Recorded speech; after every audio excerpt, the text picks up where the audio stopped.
Hello everyone, welcome to our channel. In this video, we are going to discuss about the NDA on 2015 chemistry question paper. तो चलिए video को शुरू करते हैं। आप नए हैं तो इस चैनल को सब्सक्राइब कर लीजिए। तो चलिए वीडियो को शुरू करते हैं। क्वेश्चन में पूछा गया है when heat rays are reflected from earth gases like carbon dioxide nitrous oxide do not allow them to escape back the space causing our planet to heat up। Question में पूछे गए when heat rays are reflected from earth gases like carbon dioxide nitrous oxide do not allow them to escape back to the space causing our planet heat up। These gases are known as option A में noble gas, option B green house gas, option C hot gas, option D blue gas. तो आशा करते हो इस question का जवाब आप सबके पास है। तो इसका आंसर हो जाएगा बी यानी कि ग्रीन हाउस गैस। अगला क्वेश्चन है statement one and statement two में दिया गया है। स्टेटमेंट ऑन में दिया गया है growth of plant is smooth with complete fertiliser and statement two में दिया गया है, ये स्टेटमेंट टू होगा, ये complete fertiliser always contain NPK यानी कि nitrogen phosphorus potassium. Option A में बोला गया है both the statement are individually true, statement two is correct explanation of statement one. Option B में दिया गया है both the statement are individually true but statement two is not correct explanation of statement one. Option C में दिया गया है statement one is true but statement two is false. Option D में देगा statement one is false but statement two is true. Statement one में देगा है growth of plant is smooth with a complete fertiliser. Option statement two में दिया गया है ये complete fertiliser always contain NPK। तो ये जो स्टेटमेंट ऑन एंड टू है ये दोनों ही स्टेटमेंट सही है। तो इसका आंसर ए होगा यानी कि both the statement are individual true and statement two is correct explanation of statement A. तो इसका आंसर हो जाएगा ए। अगला क्वेश्चन में पूछा गया है statement one and statement two में। स्टेटमेंट ऑन में दिया गया है growth of plant is smooth with, ये क्वेश्चन हो गया है। नेक्स्ट क्वेश्चन जाता है। स्टेटमेंट ऑन में दिया गया है the granules of medium gun powder also called black powder are typically coated with graphite. Statement two में दिया गया है graphite prevents the buildup of electrostatic charge. Option A में दिया गया both the statement are individually true and statement two is the correct explanation of statement one. Option B में दिया गया है both the statement are individually true but statement two is not correct explanation of statement one. Option C में दिया गया है statement one is true but statement two is false. Option D में दिया गया है statement one is false but statement two is true. Statement one में दिया गया है the granules of medium gun powder also called black powder are typically coated with graphite, ये सही लग रहा है। एंड ऑप्शन स्टेटमेंट टू में दिया गया है graphite prevents the build up electrostatic charge. तो इसका आंसर हो जाएगा ये यानी कि both the statement are individually true and statement two is the correct explanation of statement one. अगला क्वेश्चन है statement one and statement two में दिया गया है कलर ऑफ नाइट्रोजन डाइऑक्साइड। यहाँ पे colour of nitrogen oxide changes the colour to colourless at low temperature. Statement two में दिया गया है at low temperature nitrogen tetraoxide is form which is colourless. इसका आंसर क्या होगा? इसका आंसर हो जाएगा ये यानी कि both statement are individually true यानी कि colour of nitrogen dioxide change to colourless at low temperature, ये स्टेटमेंट ट्रू है। स्टेटमेंट टू में दिया गया है at low temperature nitrogen tetroxide यानी कि N2O4 is form which is colourless, ये स्टेटमेंट भी ट्रू है। Statement one and two are true and statement two is the correct explanation of statement one. So इसका आंसर हो जाएगा ए। यहाँ पे N2O4 गैस का लुईस स्ट्रक्चर दिया गया है, आप देख सकते हैं। ये लुईस स्ट्रक्चर है। आशा करता हूँ आपको ये लोग पता होगा। तो चलिए नेक्स्ट क्वेश्चन में। स्टेटमेंट वन में दिया गया है diamond is very bright. Statement तो सही है। एंड स्टेटमेंट टू में दिया गया है diamond has very low refractive index. Option A में दिया गया है both the statement are individual true and statement two is the correct explanation of statement one. Option B में दिया गया है both the statement are individual true but statement two is not the correct explanation of statement one. Option C statement one is true. ये तो statement one is true लग रहा है but statement two is false. Option D statement one is false but statement two is true. Statement diamond is very light, तो statement one is true, यानी कि D नहीं हो सकता है। अगला स्टेटमेंट दिया गया है statement two diamond has very low refractive index. ये स्टेटमेंट गलत है। Diamond has highly refractive index, so इसका आंसर हो जाएगा सी, यानी कि statement one is true but statement two is false.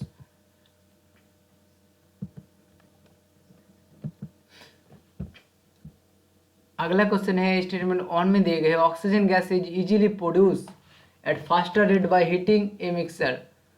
Oxygen gas is easily produce faster rate by heating a mixer of potassium chloride manganese dioxide then heating potassium chloride alone. Statement two में दिए गए है manganese dioxide act as a negative catalyst. Manganese dioxide act as negative catalyst. Statement one में दिए गए oxygen gas is easily produce at faster rate by heating mixer of potassium chloride and manganese dioxide then heating potassium chloride alone. So इसका answer हो जाएगा C, यानी कि statement one is true but statement two is false. Next question में चलते हैं। ये इंडी on 2015 में पूछा गया है क्वेश्चन में पूछा गया है while the putting clothes for drying up we spread them out। Option two में दिया गया है स्टेटमेंट टू में the rate of evaporation increases with the increase in surface area. Statement one में दिया गया है while putting clothes for drying up we spread them out। ये स्टेटमेंट सही है। स्टेटमेंट टू में दिया गया the rate of evaporation increase with the increase in surface area. Rate of evaporation increase with increase in surface area, so ये भी statement सही है। तो इसका आंसर हो जाएगा ये, यानी कि both the statement are individually true, both statement true है and statement two is correct explanation of statement one.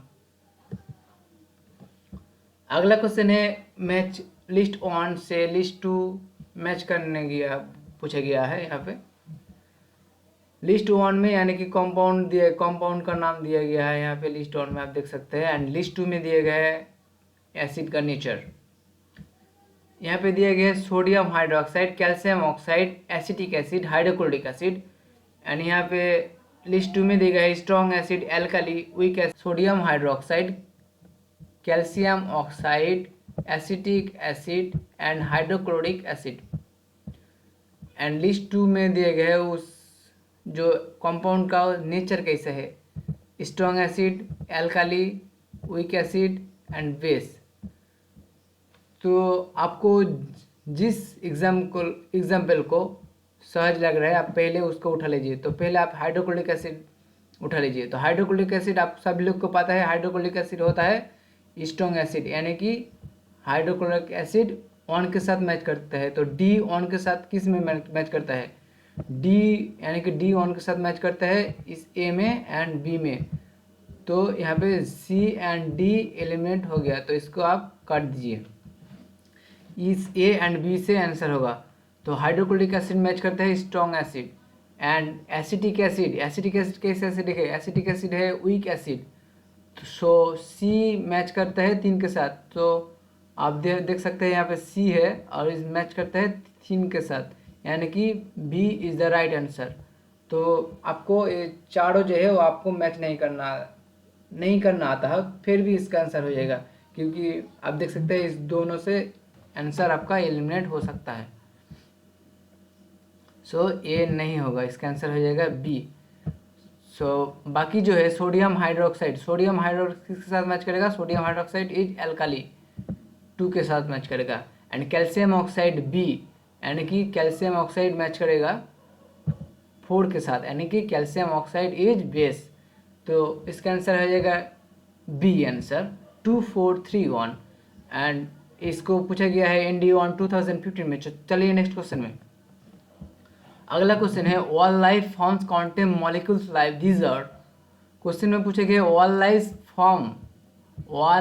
Forms contain molecules of life these are. Option A में दिया गया है कार्बोहाइड्रेट, ऑप्शन बी में दिया गया है प्रोटीन, ऑप्शन सी में दिया गया है nucleic acid and option D में दिया गया है all of the above. So इसका आंसर हो जाएगा all of the above. All life form contents molecule life these are carbohydrate, proteins, nucleic acid and D, यानी कि all of the above. So carbohydrate, proteins and nucleic acid is the right answer.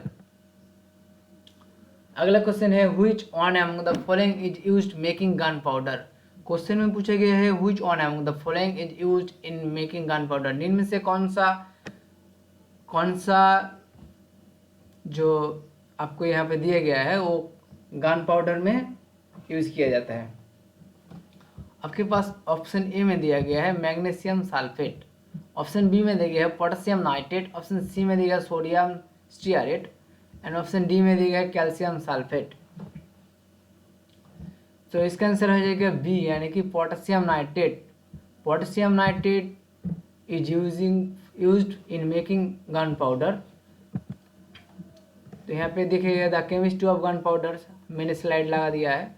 तो potassium nitrate contain करता है 75%, charcoal यानी कि सी 15% and sulphur 10%, जो कि gun powder में कंटेन करता है।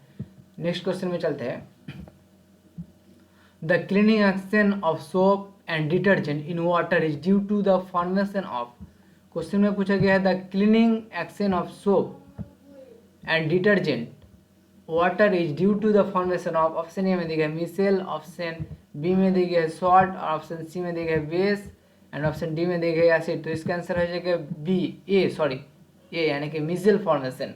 आपने सुना ही होगा the cleaning action of soap and detergent in water due to the formation of micelle formation. तो यहाँ पे देखा, इस स्लाइड में देखा दिया है मिसेल फॉर्मेशन कैसे होता है और cleaning action of soap and detergent. यहाँ पे देखते हैं ये सोप मॉलिक्यूल है, ये जो है ये फैब्रिक एंड यहाँ पे देख सकते हैं ये है डार्ट यानी कि मैला। ये स्टेप 1 है, स्टेप 2 है, स्टेप 3 है। सो आप इसको स्क्रीनशॉट लेकर देख सकते हैं। तो चलिए नेक्स्ट क्वेश्चन। अगला क्वेश्चन है the chemical used as a fixer developer in photography. Question में पूछा गया है the chemical used as a fixer और developer in photography. Option A में दिए गए सोडियम सल्फेट, ऑप्शन बी में सोडियम सल्फाइड, ऑप्शन सी में सोडियम थायोसल्फाइड, ऑप्शन डी में सोडियम सल्फेट। तो कमेंट में करो सब लोग आंसर। इसका आंसर देख लेते हैं सी, यानी कि sodium thiosulphate. The chemical used as a fixer developer in photography is sodium thiosulphate. अगला क्वेश्चन है in plants which one of the following gases release during the photosynthesis. Question में पूछा गया है in plants which one among the following gases is release during photosynthesis. Option A में दिया गया carbon dioxide, option B oxygen, option C hydrogen and option D methane. Question में पूछा गया इन plants which one of the following gases release during photosynthesis के दौरान कौन सा गैस रिलीज होता है। तो इसका आंसर हो जाएगा बी, यानी कि ऑक्सीजन। यहाँ पे फोटोसिंथेसिस का एक प्रोसेस दिखा दिया है इसमें, इस स्लाइड में। तब देख सकते हैं सनलाइट प्रेजेंस के ऑक्सीजन रिलीज हो रहा है। तो चलिए नेक्स्ट क्वेश्चन में। अगला क्वेश्चन है why graphite use in electrolytic cell. Question में पूछा गया है why is graphite used in electrolytic cell. Option A में दिया गया graphite is soft and can be easily moulded into electrodes.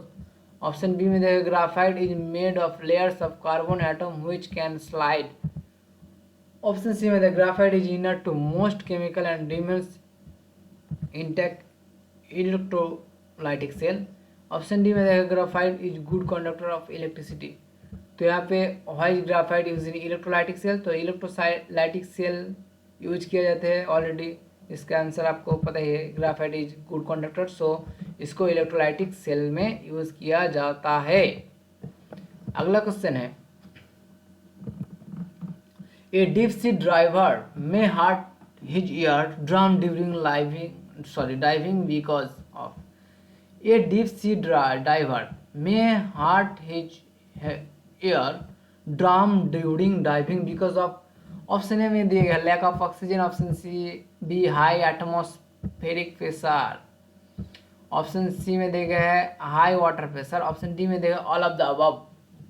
सो इसका आंसर हो जाएगा सी, यानी कि high water pressure. A deep sea diver में hurt his eardrum diving because of high pressure of water। अगला क्वेश्चन है which one among the following does not wet the walls of the glass vessel in which it is kept।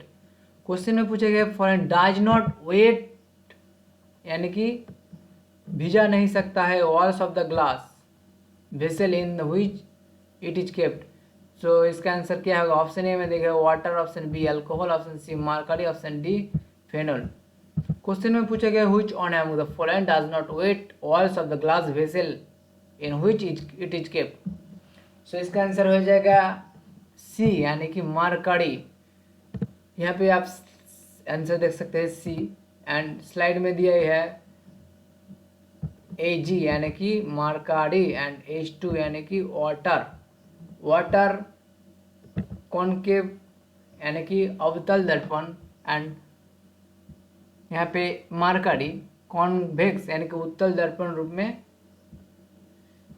काम करता है। यहाँ पे देख सकते हैं Ag जो है वो ये जो ग्लास है इसके साथ नहीं टच कर रहा है, आप देख सकते हैं, बट वाटर टच कर रहा है, ऐसे ऐसे करके ऐसे। तो चलिए नेक्स्ट क्वेश्चन है, permanent hardness of water is due to the presence of. Question में पूछा गया है permanent hardness of water is due to the presence of. एक क्वेश्चन बहुत बार पूछ चुका है एनडीए सीडीएस में, आप देख सकते हैं क्वेश्चन में है परमानेंट हार्डनेस ऑफ वाटर। सो इसका आंसर क्या होगा, ऑप्शन ए में दिया गया है sulphate of sodium, option B में दिया गया sulphate of magnesium and calcium, option D में सी में carbonate of sodium and magnesium, option D में bicarbonate of magnesium and calcium. तो चलिए इसका आंसर देख लेते हैं बी, यानी कि sulphate of magnesium and calcium. Sulphates of magnesium and calcium is a permanent hardness of water. यहाँ पे दिया गया है टेम्पोरारी हार्डनेस, और यहाँ पे दिया गया है परमानेंट हार्डनेस। तो यहाँ पे दिया temporary hardness is due to the presence of bicarbonate. आपको ये भी क्वेश्चन पूछ सकते हैं, temporary of hardness of water किसके लिए होता है, तो यहाँ पे दिया गया bicarbonates of calcium and magnesium. But permanent hardness of water presence of chloride sulphates of calcium and magnesium. क्या आप टेम्पोररी हार्डनेस के रिमूव कर सकते हैं? Yes, can be remove by boiling. Permanent hardness के भी हार्डनेस को भी रिमूव किया जा सकता है, but can not be remove by boiling. आप बॉइलिंग से परमानेंट जो हार्डनेस है वाटर का वो आप रिमूव नहीं कर सकते हैं। टेम्पोररी हार्डनेस यानी कि इसको इस हार्डनेस को रिमूवल करना बहुत चीप होगा, यानी कि सस्ता होगा। और परमानेंट हार्डनेस यानी कि तो बहुत एक्सपेंसिव होगा, ये आपको पता ही होगा। तो चलिए नेक्स्ट क्वेश्चन में। क्वेश्चन में दिया गया in the reaction of ZnO plus C to Zn plus CO। यहाँ पे जो C है और C एक्ट एज, तो यहाँ पे C एक्ट एज के C कैसे एक्ट करेगा, तो यहाँ पे ये ऑक्सीडेशन एंड रिडक्शन रिएक्शन का एक एग्जाम्पल दिया गया है। तो यहाँ पे Zn, तो Zn का +2 चार्ज है, यहाँ पे आप देख सकते हैं इसको, ये आप 11 क्लास में कर चुके हैं। एंड यहाँ पे कार्बन का चार्ज है 0, एंड इस पर इस Zn का चार्ज है 0 एंड इस CO का चार्ज है +2, ये है +2। तो यहाँ पे ZnO टू Zn जा रहा है, यानी कि +2 से +0 से जा रहा है, +2 से +0 में जा रहा है, 0 में जा रहा है। तो ये क्या हो रहा है, ये रिडक्शन हो रहा है, +2 to 0 ये रिडक्शन। एंड यहाँ पे आप देख सकते हैं 0 to +2 में आ रहा है, कार्बन +2 ऑक्सीडेशन स्टेट में आ रहा है। तो क्वेश्चन में आपको यही पूछा है, कार्बन ऑक्सीजन 0 to +2 में। तो यहाँ पे कार्बन का क्या होता है, कार्बन का यहाँ पे ऑक्सीडेशन हो रहा है, यहाँ पे कार्बन का ऑक्सीडेशन हो रहा है। और यहाँ पे +2 to 0, जिंक का +2 to 0 में यहाँ पे रिडक्शन हो रहा है, यानी कि +2 to 0 यहाँ पे रिडक्शन हो रहा है, और यहाँ पे 0 to +2 कार्बन का वो है ऑक्सीडेशन हो रहा है। तो इसमें in this reaction C act as, तो यहाँ पे C कैसे एक्ट कर रहा है, तो C रिड्यूसिंग एजेंट हिसाब है यहाँ पे काम कर रहा है। यानी कि आप देख सकते हैं C का 0 है एंड 0 to +2 में गया है, तो 0 to +2 में यानी कि ये ऑक्सीडेशन रिएक्शन हो रहा है। तो यहाँ पे 0 to +2 जा रहा है, ऑक्सीडेशन रिएक्शन हो रहा है। तो यहाँ पे C इज 0, तो यहाँ पे ऑक्सीडेशन हो रहा है, तो इसका ऑक्सीडेशन हो रहा है मीन्स C क्या है यहाँ पे, C रिड्यूसिंग एजेंट है, और यहाँ पे जो CO2+ है वो है ऑक्सीडाइजिंग एजेंट, ये है ऑक्सीडाइजिंग एजेंट। और यहाँ पे जो ये है C, यहाँ पे C ये है रिड्यूसिंग एजेंट। तो इसका आंसर आ जाएगा D, यानी कि रिड्यूसिंग एजेंट। यहाँ पे आप देख सकते हैं मैंने स्लाइड लगा दिया है, in the above reaction carbon act are reducing agent at reduce ZnO to Zn and itself gets oxidised to CO। तो यहाँ पे मैंने एक और भी स्लाइड लगा देख सकते हैं, यहाँ पे Zn2+ से 0 में जा रहा है, जो कि मैंने यहाँ पे आप देख सकते हैं मैंने देखा दिया है, और कार्बन 0 से +2 में जा रहा है, यानी कि यहाँ पे कार्बन का ऑक्सीडेशन हो रहा है एंड Zn का रिडक्शन हो रहा है। तो इसका यहाँ पे C act as reducing agent, यानी कि D is the right answer. अगला क्वेश्चन में है, thermal conductivity of aluminium, copper and stainless steel increase in the order.